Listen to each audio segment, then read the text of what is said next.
Yo les BG, bienvenue dans ce nouvel avis en 2spi, l'émission où je vous donne mon avis absolument pas objectif sur différents animés saisonniers, des mangas que je lis ou tout ce qui peut s'apparenter à la culture japonaise en 2spi quoi. Et aujourd'hui on va parler d'un manga, parce qu'on n'a pas parlé d'un manga depuis l'épisode sur Burn the Witch je crois. Et qui plus est, un manga en cours de parution dans le Shonen Jump. Oui tu as bien entendu, moi je vais te parler d'un shonen qui est prépublié dans le Shonen Jump. Du coup sans plus tarder, on va tout de suite commencer la vidéo, et vous l'avez compris, aujourd'hui on va parler de Chainsaw Man.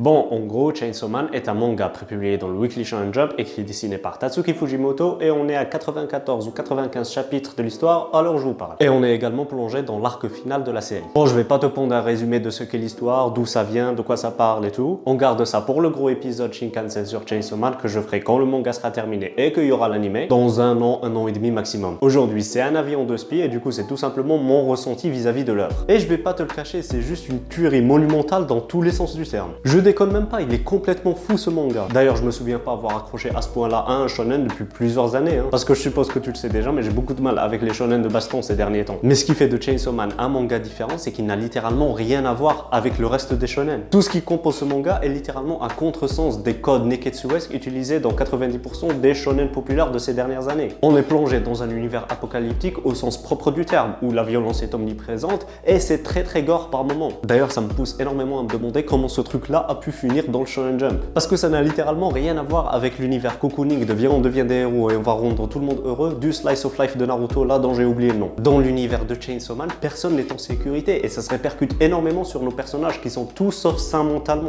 Ils sont prêts à tout pour sauver leur peau, y compris vendre leurs potes. Ajoute à ça que la notion de valeur, d'éthique, d'amitié, de famille qui fait l'éloge du shonen depuis l'époque de Dragon Ball et d'Ashita no Joe est littéralement absente, ce qui va pousser nos personnages à ne compter que sur eux-mêmes durant l'histoire et ainsi laisser place à un sacré développement. Parce que faut qu'on soit bien clair, les personnages de ce manga sont tous magnifiquement bien travaillés et bien exploités. Que ce soit Makima, Power, Aki, Himeno, Riz, mais aussi et surtout Denji, personne n'est laissé de côté. Chacun a droit à son moment de gloire, on va dire, ça dépend de ce que tu entends par gloire, sans délaisser les autres. Ils sont tous très différents, avec des motivations et des objectifs qui n'ont rien à voir les uns avec les autres, allant de la soif de vengeance à l'envie de tranquillité, merveilleusement bien exploités. Je te donne un exemple avec le personnage de Makima que tout le monde déteste, c'est littéralement une salope, personne ne peut la blairer, mais c'est fait pour ça. L'auteur veut que tu ressentes du dégoût envers ce personnage parce qu'il est tellement bien travaillé, bien exploité, bien développé que tu ne peux faire que ça, la détester. Et la foudroyer, au sens propre, tout comme au sens figuré d'ailleurs. En plus, les chara design déchirent la race de leur grand-mère. Crois-moi que quand il y aura l'anime, tu verras autant de cosplay de Power qu'il y a de 2B aujourd'hui. Bon, peut-être pas à ce point-là, 2B est le personnage le plus cosplay ever, mais tu vois l'idée. Et concernant le personnage principal de Denji, eh bien j'ai envie de te dire qu'il mène son rôle de protagoniste à merveille. Bon, je vais pas énormément rentrer dans les détails aujourd'hui, comme je te l'ai dit, il y aura une grosse review de Chainsaw Man dans quelques temps. Mais pour faire simple et concis, on va dire que Denji est un personnage vraiment tourmenté, qui au début de l'histoire, je le trouvais très vide. Il n'avait pas d'ambition, pas d'envie particulière, peu de dévouement, et je t'avoue que je trouvais ça un petit peu chiant. Mais c'est en avançant dans l'histoire que j'ai compris que c'était réellement nécessaire qu'il soit comme ça. Denji n'a jamais rien eu, même pas de quoi se nourrir, et son seul ami était mort, on va dire. Il a mené une existence d'esclave et ça lui allait parfaitement. Et il ne connaît rien de la vie parce qu'il n'en a jamais eu en fait. Et lorsqu'il commence à en avoir, ses ambitions sont très simples.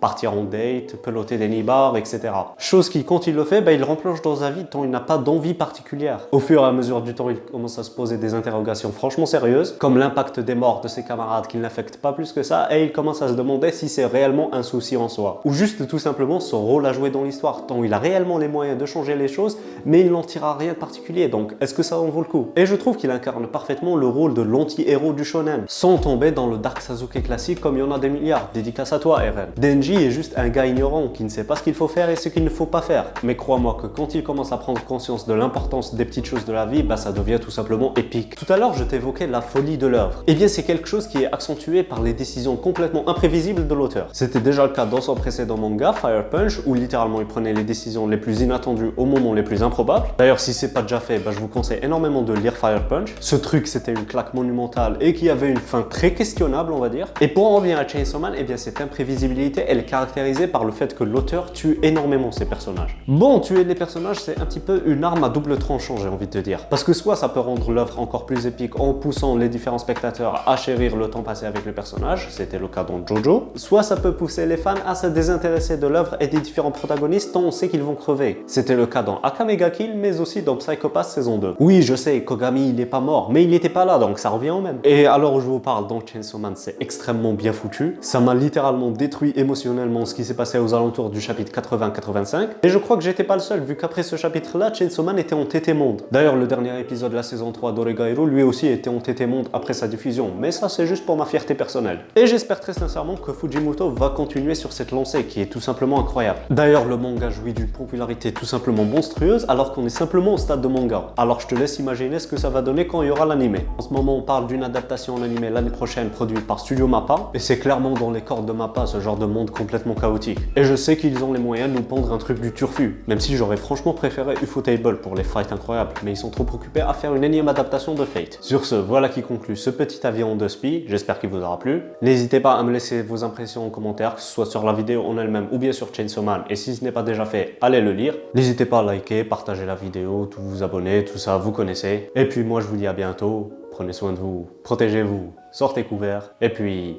yo les BG.